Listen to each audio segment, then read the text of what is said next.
À vous qui relevez chaque jour des défis, femmes, bienvenue dans notre émission Femmes vertueuses, Femmes de valeur. Aujourd'hui, nous recevons Ruth Henry. Nous sommes heureuses de t'accueillir. Bonjour. Bonjour. Alors, Ruth, prénom biblique. Qui a choisi ce prénom? C'est ma maman. Mhm. Elle a dit qu'elle est allée au cinéma et elle a vu le film Ruth. Et donc, elle m'a donné Ce prénom. Mhm. Que tu portes bien parce que je te vois plutôt calme, plutôt paisible. Tu as toujours été comme ça ou petite tu avais la bougeotte? Non, je n'ai jamais eu la bougeotte, mais je suis plus ou moins calme. Ça peut arriver que je sois un petit peu moins calme, mais je suis toujours calme. Plutôt calme. Alors, vous aviez une famille plutôt nombreuse, vous étiez 12. Comment tu te retrouvais avec tous tes frères et sœurs? Comment la Ruth plutôt calme se retrouvait là? Tu as dû batailler un petit peu pour trouver ta place? Oui, un petit peu, mais pas beaucoup. Jusqu'ici, je suis la petite sœur, la dernière.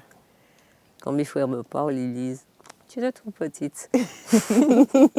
Donc je suis restée la petite. La petite chouchoutée, on va dire cela. Oui, un peu. Un peu beaucoup. Enfin. Alors, Ruth, tu as eu une grand-mère et une maman. Elles ont toujours aimé Dieu. Comment ça se passait à la maison, l'enseignement religieux? Qu'est-ce que tu aimais faire? Comment se passait le culte à la maison? Oui, chez nous, la religion, c'était central, oui, important. Dieu était présent et dès mon jeune âge, Dieu a frappé dans ma vie. J'étais encore bébé, quelques jours, et ma maman avait eu un AVC à mon accouchement. Donc, elle est restée à l'hôpital. Moi, je suis entrée avec ma grand-mère. Et puis, ma grand-mère m'a raconté que quelques jours après, bon, j'ai respiré de la peinture. Ok. On faisait des travaux à la maison et non, dans le voisinage. Ok, d'accord. Et vous savez, ça, c'était pas la peinture de maintenant, ça pouvait tuer. Et elle pense que c'est ce que j'ai respiré. Et puis, je suis devenue malade, la diarrhée et tout. Et le lendemain, je crois, je suis morte. Ah ouais, à ce point? Oui, je suis morte. Et donc, quand ma grand-mère voit ça, elle est dans le désarroi parce que ma maman sa fille est encore AVC, voilà, souffrante. Ouais. Comment elle va dire à sa fille, elle va aller apprendre à sa fille que son bébé est mort. Alors quand elle voit ça, elle me prend et puis elle m'élève. Elle te porte au ciel. Oui, elle me présente à Dieu et elle dit à Dieu, tu me l'as donné, tu me l'as ôté, que ton nom soit glorifié. Amen. Et elle dit maintenant, Dieu, comment je vais faire pour aller dire à sa maman qu'elle est morte? Si je lui dis ça, elle va mourir elle aussi. Et puis qu'est-ce que je vais faire avec tous ces enfants-là? Comment je vais faire avec tous ces enfants-là? Et elle parle à Dieu, elle prie. Elle appelle Dieu à son secours, nous donner une solution. Et ça dure, je ne me rappelle pas. En tout cas, l'histoire a bien été racontée. Oui, et à un certain moment, une voisine qui est là, qui vient et qui me prend dans ses bras, et puis qui dit, bah moi tiens ma la laissez bon Dieu tranquille, bah mon Dieu la paye, tiens ma la mort, il mort, bah moi tiens ma là. Et puis elle me prend, elle avait déjà préparé un bain avec du corossol, je crois, des feuilles de corossol, et elle me met dans ce bain. Et c'est quand elle me met dans ce bain, elle voit que je reprends vie. Alors, elle va et elle dit, bon Dieu, bon Dieu, remettre au richou, mili. Et quand ma grand-mère voit que je vis, elle devient petite. Elle a commencé à dire, mais bon Dieu, qui suis-je pour que tu puisses répondre à ma prière comme ça et tout. Voilà. C'est une expérience qui est vraiment marquante, ça Oui. ne s'oublie pas. Oui, mais on me l'a raconté, mais ça a toujours marqué ma vie. Et je suis reconnaissante à Dieu. Je suis bien contente d'être là. Ah oui. Ah ben, je vois, ça c'est une histoire poignante et qui a marqué toute la famille, je pense. Ah oui, toute Ouais. la famille, toute la famille. Mais alors, on t'a raconté cette histoire, mais à quel moment, toi, tu t'es dit, ah, Dieu t'a déjà fait ce miracle extraordinaire? À quel moment tu te dis, moi, je te donne toute ma vie, et maintenant et pour toujours? Oui, je crois que je ne sais pas, quand j'essaie de me rappeler, depuis l'âge de 7 ans, hein, je pense, et j'avais déjà vécu avec Dieu de bonnes expériences, parce que chez nous, on était pauvres. Hein, et quand on est pauvre, on ne peut compter que sur Dieu. Alors donc, on priait tout le temps. On priait tout le temps. Ma mère et ma grand-mère nous ont appris la prière. Donc, on dépendait de Dieu. Oui. Et donc, il y avait le culte le matin, le midi. Le midi, on priait. Oui, oui. Et le soir aussi, on faisait le culte. Et voilà, tous les jours, c'était ainsi. C'était bien rythmé à la maison. Oui, et on allait au temple le dimanche, le mercredi, et le sabbat bientôt, bien sûr. Mais la veille, il fallait préparer le sabbat, et on avait toute notre tâche pour préparer le sabbat. Et à la maison, il y avait toujours la nappe du sabbat, les draps du sabbat, les vêtements vraiment, du sabbat. Tout se métamorphosait dans la maison. Oui. Ouais. Et puis, il y avait une autre nourriture. Je me rappelais, ces jours-là, ma mère faisait un grand seau de jus. C'était vraiment formidable. Alors, si pendant la semaine, on faisait comme on pouvait, si on peut dire, le sabbat, les choses se transformaient, c'était une vraie fête. Oui. Non, on a toujours eu tout. Moi, je ne pense pas avoir souffert de quoi que ce soit. C'est ça. Dieu s'est toujours occupé de nous. On n'a jamais souffert pour ne pas avoir mangé et tout. On a toujours eu tout. Et puis, ma maman travaillait quand même. Elle avait ses 10 doigts pour elle et elle n'était pas fainéante. Il fallait qu'elle ramène à manger pour ses enfants. Donc, elle faisait tout ce qu'il fallait. Et on a toujours eu tout. D'accord, très bien. Alors, dis-moi, toi, alors, à quel moment tu as fait le pas en plus pour Dieu? Alors, tu m'as dit dès 7 ans, en fait. Tu as toujours été imprégné de cette atmosphère. De Dieu. Mais est-ce qu'il y a eu quelque chose de particulier qui a fait que Ruth a dit, ouais, moi... Oui, avant le baptême, il y a encore des choses qui se sont passées dans ma vie. Par exemple, vers 10 ans, je me réveille, je pense que je me suis réveillée le matin et j'ai la bouche qui est là. Paralysie faciale. J'ai une paralysie faciale. Et donc, je suis effrayée par ça et tout. Et bien sûr, on prie. Oui. Nous prions. Et je ne sais pas, quelques jours après, au fur et à mesure, mon visage est redevenu normal. Voilà. La prière a toujours été l'élément clé chez vous. Oui. Il ne faut pas hésiter. Et puis, vers 10 ans aussi, je me rappelle, il y a le pasteur Boukali qui passe dans les églises, qui parle de la réforme sanitaire. Mieux s'alimenter, voilà. Bien s'occuper de soi. Et puis, il donne des cours de cuisine avec sa femme et tout.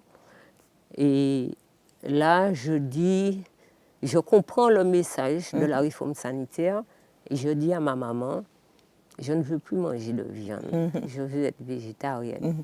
J'ai 10 ans, je suis la seule dans la famille à être végétarienne. Ma maman accepte. Elle ne s'oppose pas. Ouais. Non, elle ne s'oppose pas. Et voilà, depuis l'âge de 10 ans, je suis végétarienne. Tu as pris cette décision. J'ai pris cette décision. Et à 15 ans, à 15 ans, on me fait la remarque que, quand même, Tu n'es pas baptisé. des gens qui sont arrivés à l'église après toi, tu es là depuis que tu es né, tu es là et tu n'as jamais encore fait le pas. Et puis, bon, je dis bof. Mais je réfléchis quand même et je me dis, c'est vrai, j'aime Dieu et comme j'aime Dieu, il faut que je lui démontre que tu l'aimes. Que je l'aime. Je veux faire l'alliance avec lui et à 15 ans, je lui donne ma vie. Et jusqu'à ce jour. Et jusqu'à ce jour. Ouais. Alors, tu m'as confié que tu avais un petit peu peur. Qu'est-ce qui causait tes peurs quand tu étais petite alors? Parfois, j'avais peur du noir. Ok, d'accord. J'avais peur On va du dire noir, peut-être comme tous les enfants, mais oui, voilà. Mais c'était une peur qui était prenante, ça te... Ah oui, ouais. ah oui, ah oui.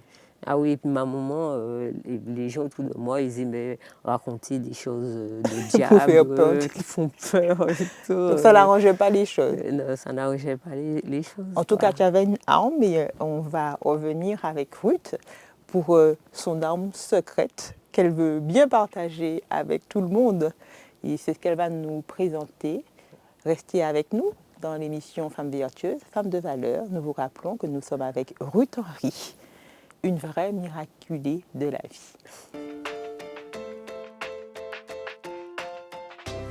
Merci d'être resté avec nous dans notre émission Femmes vertueuses, Femmes de valeur. Nous avons aujourd'hui eu Ruth Henry.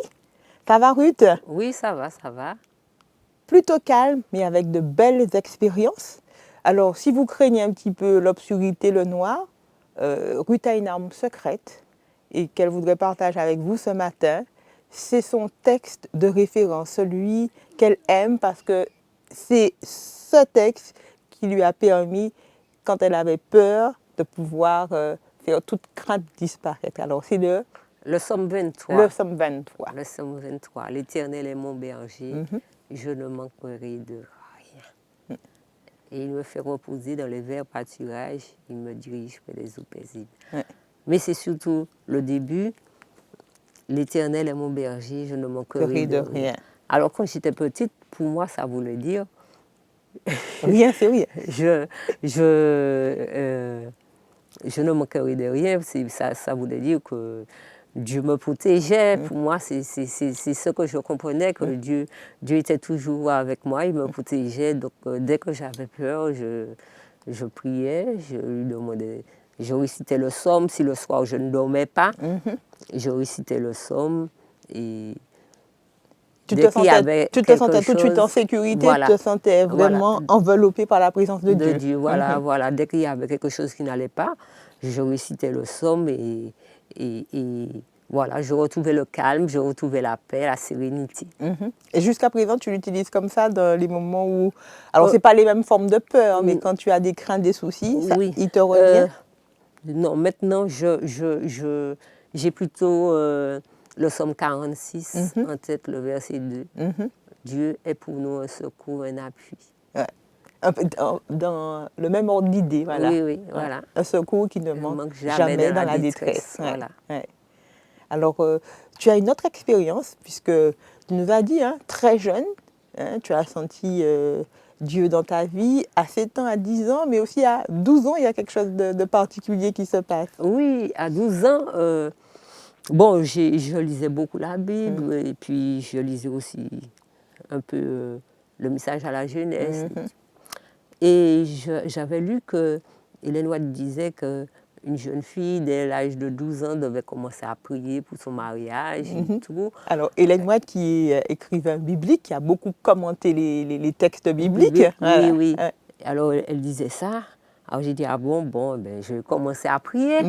Et à 12 ans, je commence à prier. Et puis, je dis à Dieu, donne-moi un beau mari. Tu as fait une description. Non, mais je lui ai dit qu'il faut qu'il soit beau. Mais... je ne reste pas longtemps sur ce détail parce que dans la vie, je remarque que c'est pas ce qui est important. C'est ça. Et après, je fais une prière beaucoup plus sérieuse, je vais dire. Je vais lui dire, Dieu, donne-moi un homme qui t'aime, premièrement, et qui m'aime beaucoup ensuite. Ah. Voilà. Et À 26 ans et demi, j'ai épousé Henri Hector, Qui aime beaucoup Dieu qui aime beaucoup Dieu et qui aime beaucoup Ruth. et qui m'aime aussi. Donc, nous avons eu cinq beaux enfants, voilà. Et puis, on a une petite nièce qui a vécu avec nous. On la considère comme notre fille aussi. Et de toutes les façons, tu trouves Henri beau. Alors, Oui, même si oui. c'était pas même si c'était passé au second plan. Oui, c'était pas au second plan, mais c'est un bel. Voilà, très bien. Alors, pour montrer que tu as toujours eu Dieu dans beaucoup d'étapes, dans toutes les étapes de ta Dans vie. toutes les Ouais. étapes de ma vie, oui, oui, oui. Ouais. Et dis-nous après, comment tu t'engages à l'église, comment ça se passe? Est-ce que toutes ces expériences-là te permettent de mieux travailler ou d'être plus concerné par ce qui se passe à l'église? Et comment ton expérience a servi pour aider les autres? Eh bien, j'ai toujours témoigné de ce que Dieu fait pour moi. Et parfois, je prends les jeunes et je leur dis, Dieu a toujours fait des choses pour moi. Et je leur parle, par exemple, de ce que je viens de dire pour le mariage. Je leur parle aussi parce que quand j'étais jeune à l'école, ça n'a pas été facile, hein, parce que moi, j'étais plutôt parmi les faibles. Hein. La dictée, c'était très difficile. Hein. Ouais. J'avais 0 ou 2. Et puis, quand j'arrivais peut-être 5e et tout, même 6e, je dis à Dieu, mais Dieu, je ne comprends pas. Hein. C'est pas pour moi. Non, je dis Dieu, je ne comprends pas. Comment les autres, ils ont de belles notes. Et puis moi qui t'aime, moi qui veux te servir, moi qui suis là, tu me permets d'avoir des 0. Mais non, il faut que tu m'aides et tout. Et puis, je vois que Dieu me suggère d'apprendre les mots par cœur, et les mots que je ne sais pas écrire. Chaque fois après la dictée, il faut les apprendre par cœur. Il faut apprendre la grammaire et tout ça. Et puis, je fais un petit peu tout ce que Dieu me suggère. Et voilà, après quelques temps, j'ai récupéré. Et puis, je suis parmi les meilleurs en dictée, quoi. Ça, c'est un beau message, hein, parce qu'il y a parfois, on perd, puis on se dit, oh là là, je n'y arrive pas, je n'y arrive pas. Ah, moi, je ne dis jamais, je ne m'avoue jamais vaincue parce que j'ai Dieu à côté de moi. Je ne dis jamais comme les autres, ça, c'est pas pour moi. Dieu ne veut pas. C'est ça. Il faut insister parce que quand on sait que quelque chose, on ne va pas demander à Dieu quelque chose qui n'est pas en accord avec sa volonté. Et quand c'est en accord avec sa volonté, il suffit d'insister un petit peu. Ouais. Et Dieu c'est vraiment, venez plaider avec moi et voilà. Dieu entend. Dieu entend. Ouais. Alors, vraiment, quand j'écoute tout ce parcours, j'ai envie de te demander, mais aujourd'hui, qu'est-ce que tu attends de la vie?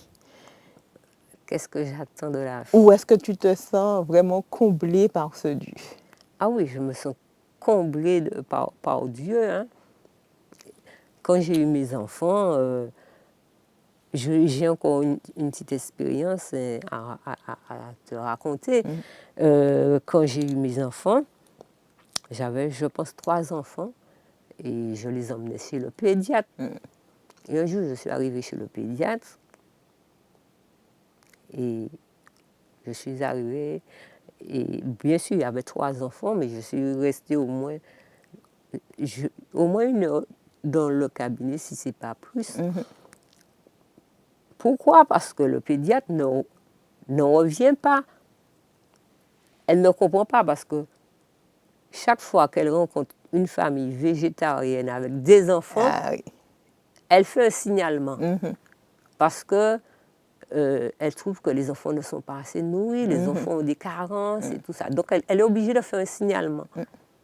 Et elle ne comprend pas comment j'ai 3 enfants et les enfants sont végétariens. En très bonne santé. Et les enfants sont en très bonne santé. Il n'y a pas de retard de croissance, il n'y a rien. Les enfants sont en très bonne santé. Et la dame, elle est là. Je me demande, est-ce que je dois partir?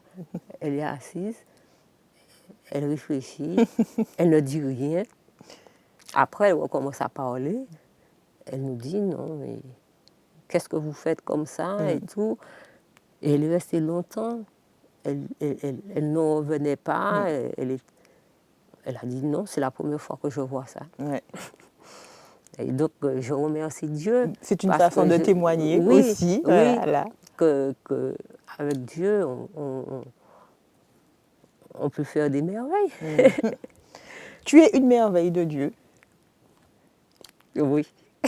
En tout cas, tes premiers jours ont été une expérience formidable pour toi, mais pour toute ta famille, ce qui vous a conduit à avoir une route aujourd'hui, comme elle est, que je vois très sereine.